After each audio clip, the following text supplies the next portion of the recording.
Sometimes when using Minecraft, it can be quite difficult to control if using a trackpad, certainly on a Chromebook. So when we open our worlds, we are able to change the settings that we're using to control. So your learners will be able to go into the world that they're using and change the settings on the controls that they're actually using to move their character around and have them interact with the world that they're on.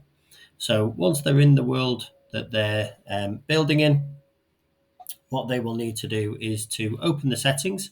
So on a Chromebook, they can press the escape button. So once we're in there, we can press escape. This will then take us to where we can access our settings.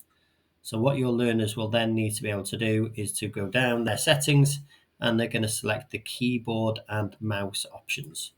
Now, the difficulty that they have is the difference between the attacking or destroying blocks and the placing of blocks.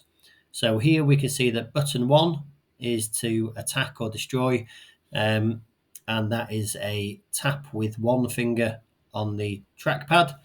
They can pick blocks where they're then tapping with 3, and using or placing a block, they tap with 2 fingers. So occasionally they'll want to be placing a block, but the trackpad may recognize it as a one finger touch, and then that will actually destroy what it is they're building. So in order to change what these buttons do, they can have the trackpad as that destroying button, but we can then change what we use in our placing an item. So we click on it to select it.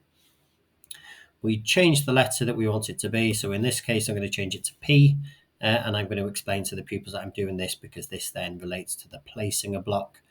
And you can go down and actually see that we've got all the controls there that they're able to change. And what they'll need to do is, if they do get some confused or they put the same letter for several of them, they'll just need to go down and make sure that they know what controls they've got in place.